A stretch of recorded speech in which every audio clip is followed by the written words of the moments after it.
Hello dears, अस्सलाम वालेकुम all of you. और उम्मीद है कि आप सब खैरियत से होंगे। डियर, आज की वीडियो में आपको खुशामदीद कहता हूँ। आज की वीडियो में मैं आपके लिए एक नई चीज़ लेके आया हूँ, मतलब कि IBA institute of business administration Karachi, जो कि जिन्हें हम NTHP या THP प्रोग्राम कहते हैं। जैसा कि वो हर साल अनाउंस होता है, तो इस साल भी अनाउंस हो चुका है और उनकी जो वेबसाइट है वहाँ से फॉर्म स्टार्ट हो चुके हैं, रजिस्ट्रेशन स्टार्ट हो चुकी है। तो ये वीडियो काइंडली स्किप ना करें, इसको पूरा देखें। इसमें मैं सारा कुछ बताऊंगा कि आपको कैसे ऑनलाइन फॉर्म फिल करना है, ठीक है।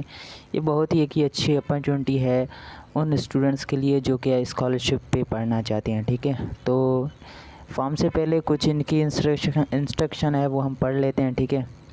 अब इसमें क्या है कि who can apply HSSC Level 1. Students who have been promoted from HSSC 1 to HSSC 2 without exam as per government policy can apply, provided that they have secured 70% marks or above in their matriculation exams conducted by Board of Secondary Education of Pakistan in the year 2019 and will appearing for HSCC 2 examination in the year 2021, ठीक है।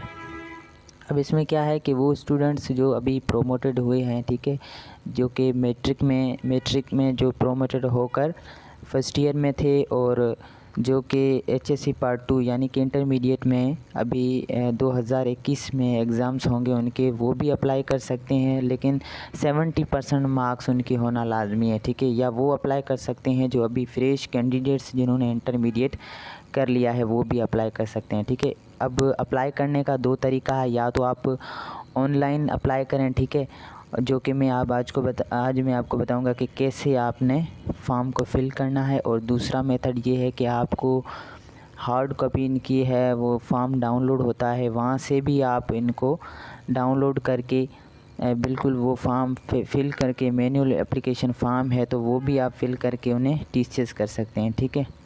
अब ये कुछ dates हैं इनकी कि application submission deadline और मार्च 3 2021 ये इनकी लास्ट डेट है, ठीक है। और इनकी जो टेस्ट होगी वो संडे को होगी, 28 मार्च को होगी, ठीक है। और NTHP असेसमेंट टेस्ट रिज़ल्ट जो अनाउंस करेगी वो करेगी अप्रैल 16 को। और पैनल इंटरव्यू होगा वो संडे को होगा। और रिज़ल्ट जो है वो शॉर्ट लिस्टेड की फ्राइडे को होगी, फ्राइडे मई 7 मई 2021। और उसके अलावा ओरिएंटेशन प्रोग्राम जो है वो इनका जून में स्टार्ट होगा। यानी कि ये 2 मंथ का प्रोग्राम होता है, ठीक है, जिसमें आपको ओरिएंटेशन जिसे कहते हैं, जिसमें आपको कुछ स्पेसिफ़िक जो सब्जेक्ट्स होते हैं वो पढ़ाएंगे, जिसमें आपको वो क्लियर करना है। उसके बाद ही आपको क्या बोलते हैं वो 4 साल के लिए पढ़ाएंगे, ठीक है। तो चलिए मैं आपको बताता हूँ कि आप इसका फॉर्म कैसे फिल कर सकते हैं, ठीक है। तो इसके लिए इसकी जो लिंक है वो हम अपने फेसबुक पेज पे दे चुके हैं, वहाँ से आप डायरेक्टली क्लिक करके फॉर्म फिल कर सकते हैं, ठीक है। तो डियर, हम आ गए हैं ऑनलाइन रजिस्ट्रेशन के पेज पे, ठीक है। तो जैसे ही वो लिंक पे आप क्लिक करेंगे तो आपके पास एक ऐसा इंटरफेस आएगा। यहाँ पर आपको नेशनल टैलेंट हंट प्रोग्राम 2021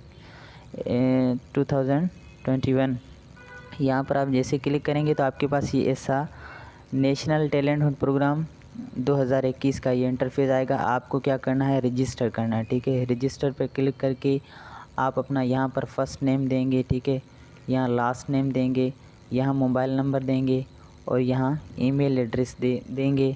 और यहाँ पर जो आप कहीं भी टेस्ट देना चाहते हैं, ये सारे सिटीज़ हैं, यहाँ पर आप इनको सिलेक्ट करके टेस्ट जहाँ भी देना चाहें वो टेस्ट सेंटर सेलेक्ट करेंगे, ठीक है।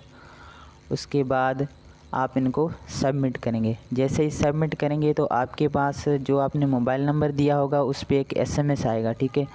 तो वो SMS आपको केयरफुली सेव करना है, अपने पास रखना है, क्योंकि उसमें पासवर्ड होगा। तो वो पासवर्ड आपको भूलना नहीं है, ठीक है। तो वो पासवर्ड आप याद रखें। और उसके बाद मैंने तो ये अकाउंट बना लिया है, तो उस वजह से मैं जो है वो अब जो आपके पास पासवर्ड आएगा वो आप लॉगिन करेंगे।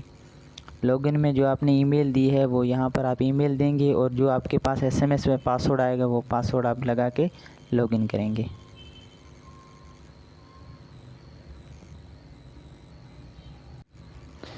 तो गाइस आपके पास जो एसएमएस में कोड आया होगा वो कोड और जीमेल आपने जो दी होगी रजिस्ट्रेशन के वक्त वो देकर आप लॉगिन करके अपना फॉर्म खोलेंगे। ठीक है, सबसे पहले आपको ये जो इंस्ट्रक्शन है ये पढ़ लेनी है, जनरल इंस्ट्रक्शन। ठीक है, उसके अलावा यहाँ पर आपको अपना फ़ोटो लगाना है पासपोर्ट साइज़ का, और यहाँ पर आपका जो सिटी आपने सेलेक्ट किया होगा वो आ जाएगा ऑटोमेटिकली। ठीक है, जैसे मैंने कराची किया है तो कराची आ गया। ठीक है, अब ए सेक्शन जो है ये सारे सेक्शन आपको क्लियरली अच्छी तरीके से फिल करने हैं। ठीक है, इसमें कोई गलती नहीं करनी है, अगर गलती करेंगे तो मे बी फॉर्म आपका रिजेक्ट हो सकता है। सेक्शन ए है, इसमें पहले आप अपना नाम लिखें, लास्ट नेम, यहाँ पर आपके फादर का नाम, यहाँ पर आपकी जीमेल, यहाँ जेंडर सेलेक्ट करना, यहाँ डेट ऑफ बर्थ। ठीक है, और नीचे प्लेस सिटी ऑफ बर्थ, कहाँ आप पैदा हुए थे वो सिटी लिखना, यहाँ पर आपका एनआईसी, यहाँ आपका मोबाइल नंबर और यहाँ अल्टरनेटिव मोबाइल नंबर, यहाँ आपका जो रीजन है कौन सा रीजन वो सिलेक्ट करना, यहाँ डोमिसाइल कौन सा है वो सिलेक्ट करना। ठीक है, और यहाँ पर वो एड्रेस देनी है जो आपके डॉक्यूमेंट्स में है। ठीक है, रेजिडेंशियल एड्रेस वो देनी है जो आपके डॉक्यूमेंट्स में है, और यहाँ पर आपका सिटी या डिस्ट्रिक्ट या प्रोविंस। ठीक है, अब जो भी आप फॉर्म फिल करते जाएं उन्हें सेव और नेक्स्ट करते जाएं। उसके बाद सेक्शन बी है, सेक्शन बी में ये है एजुकेशनल डिटेल। अब इसमें आपको अपनी एजुकेशन की सारी डिटेल देनी है। ठीक है, पहले मैट्रिक की देनी, मैट्रिक कहाँ किया है वो वहाँ का नाम, कॉलेज स्कूल जहाँ से भी किया है उसका नेम। ठीक है, और कौन से बोर्ड में किया वो बोर्ड सेलेक्ट करेंगे। यहाँ पर जैसे ये काफ़ी सारे बोर्ड हैं तो मैंने ये मिफ्रकास बोर्ड सेलेक्ट किया। ठीक है, उसके अलावा यहाँ पर अपना सीट नंबर देंगे, यहाँ कितनी मार्क्स उठाएंगे वो देंगे, यहाँ पर आप टोटल मार्क्स लिखेंगे। ठीक है, और नीचे आपने कौन सा ग्रेड उठाया वो लिखेंगे, परसेंटेज आपका ऑटोमेटिकली सिलेक्ट हो जाएगा, और पासिंग ईयर लिखना है कौन सा ईयर था। उसके अलावा यहाँ पर साइंस जो ये ग्रुप है ये सिलेक्ट करना है कि कौन से ग्रुप में था, कंप्यूटर साइंस का था या जनरल था या साइंस खाली था। ठीक है, और उसके अलावा ये आपको एनुअल है या सप्लीमेंट्री वो सिलेक्ट करना है। यहाँ पर आपने कौन सी मीडियम में दिए थे वो भी यहाँ सेलेक्ट करना है। ठीक है, उसके बाद इंटरमीडिएट की आती है तो यहाँ आपकी कॉलेज का नाम लिखना है कि कौन से कॉलेज में किया था, यहाँ पर बोर्ड वही सेम है, बस जो इंटर का सारा प्रोसीजर है वही लिखना है। ठीक है, यहाँ पर सीट नंबर है, यहाँ पर मार्क्स कितनी उठाई वो लिखनी है, और यहाँ पर टोटल मार्क्स लिखनी है, यहाँ पर ग्रेड, यहाँ पर परसेंटेज ऑटोमेटिकली हो जाएगा, और पासिंग ईयर लिखना है। ठीक है, उसके बाद यहाँ पर प्री मेडिकल ग्रुप कौन सा था, प्री इंजीनियरिंग के थे या कंप्यूटर साइंस के, कॉमर्स के या अदर आर्ट वगैरह कोई भी ग्रुप हो वो आपको सेलेक्ट कर लेना है। यहाँ पर वही एनुअल एग्ज़ाम को सेलेक्ट करना है। उसके बाद अगर कोई आप स्कॉलरशिप रिसीव करना चाहते हैं तो वो, अगर आपने पहले कोई स्कॉलरशिप रिसीव की है तो येस लिखेंगे, अगर नहीं किए तो नो लिखेंगे। ठीक है, और इसको सेव करके सेव और नेक्स्ट करें। उसके बाद सेक्शन सी है, इसमें आपकी फैमिली इन्फॉर्मेशन है, ये भी आपको केयरफुली इसमें देनी है। ठीक है, यहाँ पर आपके बाबा का नाम, यहाँ पर आपकी मदर का नाम, यहाँ पर आपका फादर का स्टेटस लिखना है कि अलाइव है डिकेज है। ठीक है, उसके बाद मदर का स्टेटस लिखना है कि अलाइव है या डिकेज है। उसके बाद नीचे आप जैसे आएंगे कि आपका फादर क्या करता है। ठीक है, सॉरी, फादर एजुकेशन लेवल के कहाँ की एजुकेशन की हुई है। ठीक है, तो यहाँ पर वो लिखना है। फॉर एग्ज़ाम्पल मैं लिख लेता हूँ इंटरमीडिएट, तो मदर की एजुकेशन लेवल लिखनी है। ठीक है, फादर का मोबाइल नंबर देना है, मदर का मोबाइल नंबर देना है, और फादर का एनआईसी देना है, मदर का एनआईसी देना है, और डोमिसाइल कौन सा डिस्ट्रिक्ट है वो देना है, वही सेम यहाँ पर भी सिलेक्ट करना है। फादर गार्डियन ऑक्यूपेशन लिखना है, और मदर का ऑक्यूपेशन भी लिखना है यहाँ, और फादर गार्डियन कंपनी नेम, अगर किसी कंपनी में है तो वो उस कंपनी का नाम लिखना है, और अगर मदर किसी कंपनी में है तो वो भी लिखनी है। ठीक है, यहाँ पर आपके टोटल फैमिली मेम्बर्स कितने स्टडी कर रहे हैं वो लिखना है, यहाँ पर फैमिली मेम्बर्स कितने अर्निंग कर रहे हैं वो भी लिखना है। ठीक है, और जैसे नीचे आएंगे यहाँ पर आपको टोटल फैमिली मेम्बर्स लिखना है। ठीक है, ये सारे आप फिल करते जाएं और एक बार फिर इसको ना रीचेक करते जाएं ताकि कोई मिस्टेक ना हो। एक बार अगर आप सेव करके सिलेक्ट कर लेंगे तो फिर शायद मेरे ख्याल से गलती कोई हो जाएगी और आपका फॉर्म रिजेक्ट भी हो सकता है। ठीक है, तो ये सारा फॉर्म केयरफुली आप सिलेक्ट करते जाएं और नेक्स्ट करते जाएं। अब जैसे ये फिल कर लेंगे तो फिर इसको सेव और नेक्स्ट करें, ठीक है। नेक्स्ट करने के बाद आपके पास सेक्शन डी ओपन होगा।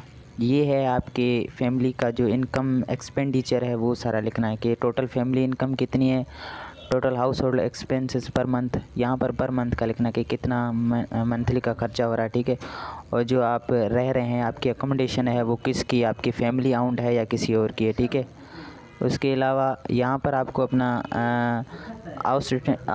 आउटस्टैंडिंग लोन्स अगर ले रहे हैं तो वो भी सिलेक्ट करना है, यहाँ ऑटोमेटिकली फिल हो जाएगा, ठीक है।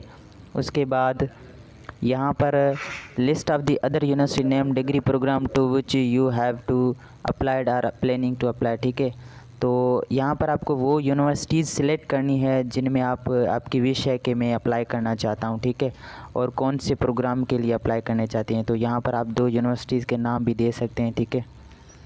और इसके अलावा यहाँ पर ये बोला है कि field mark required with star, तो जिस पर भी ये स्टार लगा हुआ है ना वो लाजमी आपको फिल करना है, ठीक है। तो यहाँ पर सेव और नेक्स्ट करें। उसके बाद सेक्शन ई है।